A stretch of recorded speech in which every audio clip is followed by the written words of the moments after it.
RTV app వార్తల్ని క్షణాల్లో చదివే అవకాశం ఉంటుంది. ఒక న్యూస్ పేపర్, ఒక టెలివిజన్ ఛానల్ మీ చేతుల్లో ఎప్పుడూ ఉంటాయి. టీడీపీ రాష్ట్ర కార్యదర్శి నారా లోకేష్ యువగలం ముగింపు యాత్ర సక్సెస్తో ఉత్తరాంధ్ర వేదికలో జరిగినటువంటి ఈ కార్యక్రమంలో తెలుగుదేశం పార్టీ శ్రేణులందరూ కూడాను ఉత్సాహంగా ఉన్నారు. అందులో భాగంగానే శంకారావును కూడా శ్రీకాకుళం జిల్లా ఇచ్చాపురం నుండి శ్రీకారం చుట్టూ నారా లోకేష్ రేపు రానున్నారు. 5 రోజుల పాటు మొత్తం 15 నియోజకవర్గాల్లో ఆయన పర్యటన ఉండబోతుంది. అందులో ఆయన వచ్చి ఇచ్చేనున్న ఈ శంకారావు సభకు ఏ విధంగా సన్నాహాలు చేస్తారనే విషయం మనతో మాట్లాడిన టీడీపీ పాలిట్ బ్యూరో సభ్యులు కిమిడి కళావెంకట ఉన్నారు. చూస్తే కనుక యువగలం సభ సక్సెస్ అయిన తర్వాత తెలుగుదేశం పార్టీ శ్రేణిలో నూతన ఉత్సాహం ఉంది. మరోవైపు పొత్తులు కూడాను సక్రమమైనటువంటి ఆహ్లాదకర వాతావరణం జరుగుతున్నాయి. ఈ నేపథ్యంలో జరుగుతున్నట్టు ఈ శంకారావ సభలు ఏ విధంగా చేపట్టబోతున్నారు, ఎన్ని నియోజకవర్గాలు ఈ సభ ఈ ఉత్తరాంధ్ర జరగవు? రాబోయే కాలానికి కాబోయే నాయకుడు లోకేష్ అనేటటువంటిది యువగలం పాదయాత్రలో నిరూపించారు.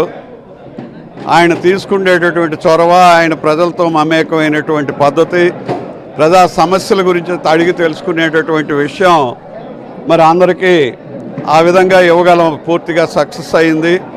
సక్సెస్ మీట్ కూడా మన పోలిపల్లిలో జరిగినటువంటి మీటింగ్ ఉత్తరాంధ్రలో కని విని ఎరిగినటువంటి విధంగా అదొక యువగలం సునామీ సృష్టించాడు లోకేష్. ఆ యువగలం సునామీలో వైఎస్ఆర్ కాంగ్రెస్ పార్టీ, జగన్మోహన్ రెడ్డి పూర్తిగా నాశనం అవుతారు అనేటటువంటిది, కాలగర్భంలో కలిసిపోతారు అనేటటువంటిది ప్రజాస్పందనలో మనకు అర్థమైనటువంటి విషయం. అందువల్ల రేపు ఎన్నికల్లో జగన్మోహన్ రెడ్డిని, ఆయన వైఎస్ఆర్ కాంగ్రెస్ పార్టీని, ప్రభుత్వాన్ని ప్రజలకు వచ్చేటటువంటి ఓటు అనే ఆయుధంతో బంగాళాఖాతంలో కలపండి.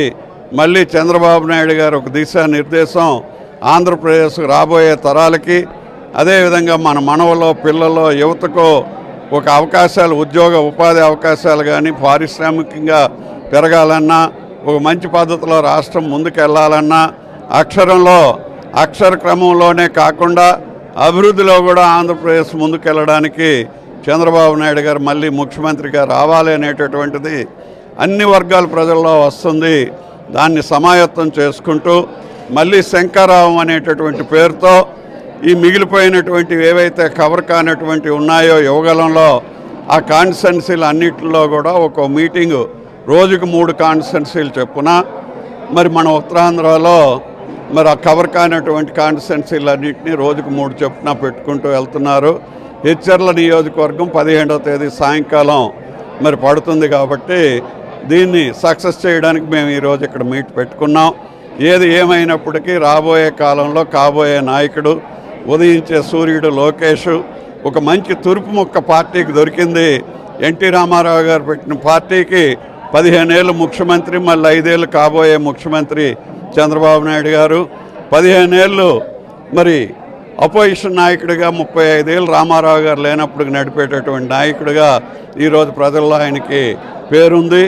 అదేవిధంగా ఈ పార్టీని మరి 40 ఏళ్ళు తీసుకెళ్ళడానికి కావాల్సిన శక్తి, యుక్తి, ఆలోచన, ప్రజలు నడిపించేటటువంటి విధానం లోకేష్ బాబులో కనిపిస్తుంది అనేటటువంటిది అన్ని వర్గాల ప్రజల్లో వచ్చింది. తదనుగుణంగా ఆయన మళ్ళీ మిగిలిపోయిన కాన్స్టిట్యున్సీల్లో ఎన్నికల కోసం సమాయత్తం చేయడానికి ఏదైతే శంకారావాన్ని పూరించారో దానికి అన్ని వర్గాల ప్రజల నుంచి అందరూ ఆహ్వానితులని చెప్పడానికి ఈరోజు ఇక్కడ నియోజకవర్గం జనరల్ బాడీ మీటింగ్ పెట్టుకున్నాం. Thank you. చూస్తే కనుక ఈరోజు జనసేన టీడీపీ పొత్తులు ఒక ఆహ్లాదకరమైన వాతావరణం జరిగాయి. బీజేపీ కూడా ఈ 2 పార్టీలతో పొత్తుకు రేపు ఎన్నికల్లో రావడానికి సముఖత తెలిపింది కొద్దిసేపటి క్రితం. ఈ పరిణామాలు ఏ విధమైనటువంటి రిజల్ట్స్ 2024లో?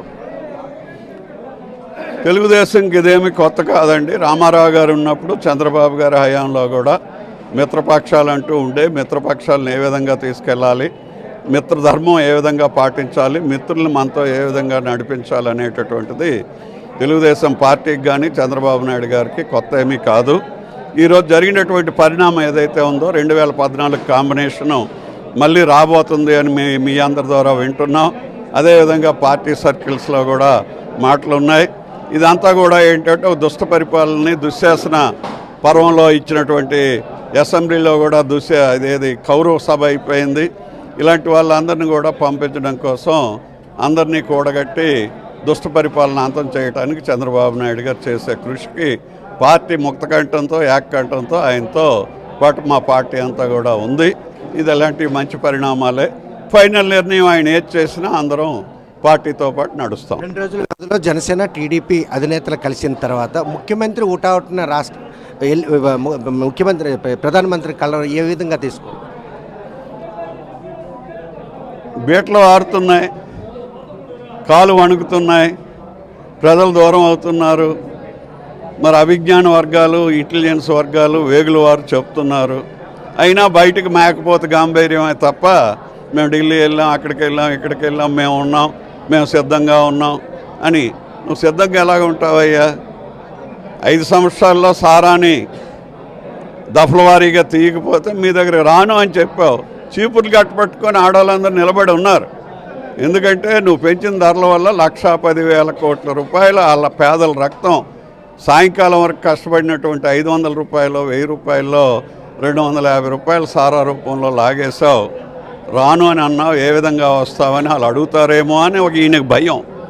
అందువల్ల ఇవన్నీ కవర్ చేయడానికి, ఎలక్షన్కి కార్యకర్తలు పోకుండా చూడడానికి, ఎమ్మెల్యేల హాజరీకి, ఎక్స్ఎమ్మెల్యేలు పారిపోకుండా ఉండడానికి 25 మంది ఎంపీలు కూడా నేను ఇస్తానని హామీ ఇచ్చి వచ్చారా? 25 మంది ఎంపీలను నేను ఇస్తానని ప్రధానమంత్రికి హామీ ఇచ్చి వచ్చారు ముఖ్యమంత్రి. ఇదే చెప్పాను కదా, మేకపోతే గాంభీర్యం అని. ఎవరు అమిత్ షా కూడాను టీడీపీతో మాత్రం ఎక్కడ కూడా పొత్తు విషయంలో వివాదాలు లేవు.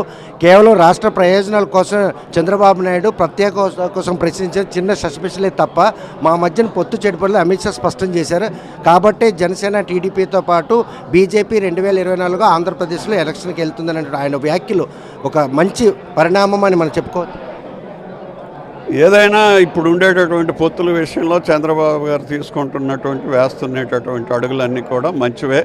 అవి పార్టీకి, ఆంధ్రప్రదేశ్ ప్రజానీకానికి, రేపు ఆంధ్రప్రదేశ్ అభివృద్ధికి చాలా ఉపయోగపడతాయి. చూస్తే కనుక ప్రస్తుతం మాత్రం పొత్తులు ఆహ్లాదకరమైన వాతావరణంలో జరుగుతాయి.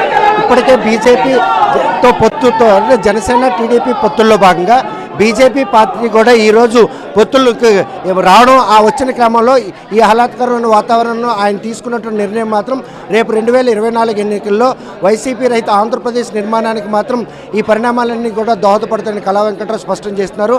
మరోవైపు 25 మంది ఎంపీలు ఇస్తామని ప్రధానమంత్రి, ముఖ్యమంత్రి చేసినటువంటి ప్రామిస్ ఏదైతే ఉందో ఆ ప్రామిస్ మాత్రం కేవలం మేకపోతు గాంభీర్యమే తప్ప ఈరోజు ప్రజలందరూ కూడాను ఆయన ఈ రాష్ట్రంలో పంపించేందుకు సిద్ధమవుతున్న తరుణంలో వారి దగ్గరికి వెళ్ళి తన గాంభీర్యాన్ని ప్రదర్శించుకోవడానికే ఢిల్లీ పర్యటనకు వెళ్ళడం జరిగిందని మాత్రం ఇటువంటి పరిణామాలు మాత్రం ప్రజలు నమ్మే పరిస్థితులైనా ఆయన స్పష్టం చేస్తున్నారు. వీడియో జర్నలిస్ట్ రామకృష్ణతో సత్యం, RTV శ్రీకాకుళం. మరిన్ని వీడియోస్ కోసం ఛానల్ ని సబ్స్క్రైబ్ చేయండి. లేటెస్ట్ అప్డేట్స్ కోసం వాట్సాప్ ఛానల్ ని ఫాలో చేయండి.